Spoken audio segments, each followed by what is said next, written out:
Hai, nama saya Rainer. Saat ini saya bekerja di Bukalapak sebagai Digital Product Designer atau biasa juga disebut UI UX, dan saya sudah menggeluti bidang ini selama 4 tahun.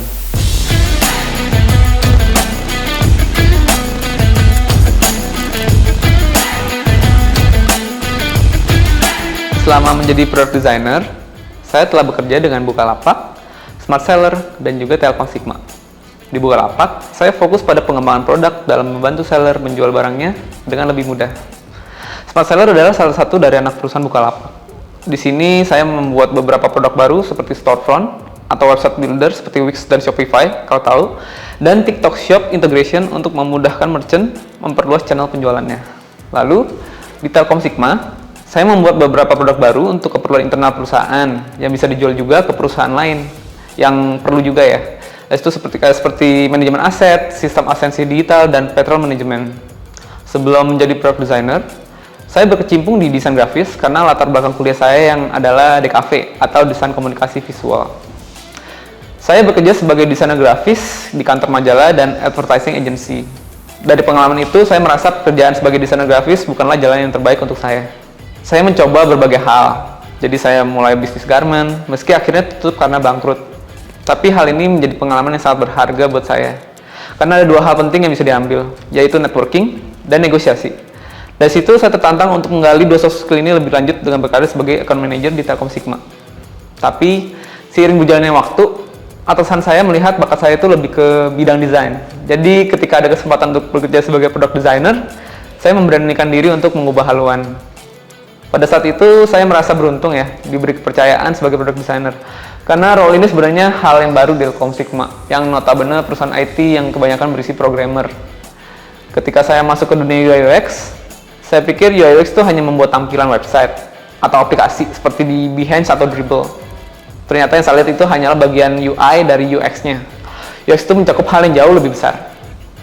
Saya pelan-pelan mempelajari segala sesuatu tentang UI UX ketika saya bekerja sebagai product designer di Telkom Sigma. Ternyata cakupan UX yang cukup besar ini membuat saya cukup khawatir apakah bisa saya melakukan itu semua. Karena banyak hal yang harus bisa kita lakukan sebagai UI UX, yaitu riset, benchmarking, analisa kompetitor, wireframing, infrastruktur informasi, prototyping, hingga berkolaborasi dengan engineer. Itu semua perlu bisa dilakukan untuk menjadi product designer yang efektif. Saya melakukan perjalanan sebagai product designer secara perlahan dari jalur yang dibuka oleh atasan saya. Pada saat itu belum terlalu banyak ya informasi tentang UI UX seperti sekarang. Jadi saya mempelajari semuanya itu melalui internet.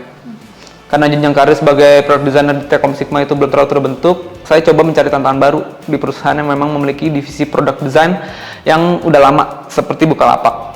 Perjalanan karir saya di Bukalapak sangat menantang. Karena ritme pekerjaannya sangat cepat dan standar desain diharapkan juga sangat tinggi. Ketika saya pertama kali bergabung, banyak hal baru yang perlu saya pelajari. Banyak juga rekan kerja yang sangat mahir dalam UI UX, sehingga tekanan untuk berkembang dengan cepat dan menyesuaikan standar Bukalapak menjadi semakin menantang.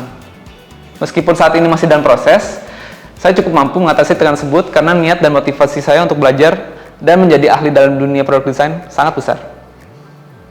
Untuk saat ini, saya berhasil beradaptasi di Bukalapak dan berencana untuk terus mengembangkan ilmu di bidang UI UX karena selalu ada hal baru untuk dipelajari di industri ini. Kelebihan dari profesi ini adalah posisi ini selalu on demand. Apalagi di masa depan, kebanyakan bisnis konvensional perlu melakukan transformasi digital. Tips dari saya, pilih industri yang ingin kita fokuskan.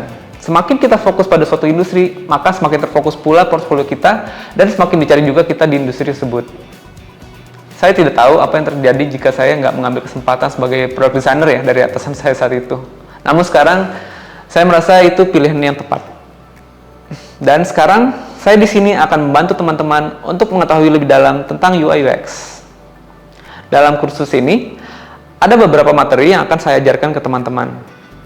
Pengantar product design atau UI UX, arsitektur informasi dan teknik penyortiran kartu, wireframe dan prototyping, bekerja dengan orang lain dan stakeholder, teknologi untuk product designer, cara mencari pekerjaan di bidang product design, dan apa yang harus kamu lakukan setelah kamu mendapatkan pekerjaan sebagai product designer.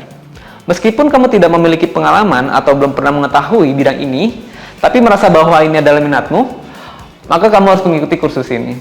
Karena nggak ada yang terakhir sebagai profesional. Semua orang pasti melalui jalur pembelajaran. Dan di bidang ini penting untuk memilih guru yang tepat. Saya harap saya bisa menjadi bagian dari perjalanan teman-teman menuju penguasaan UI UX. Sampai jumpa di kursus.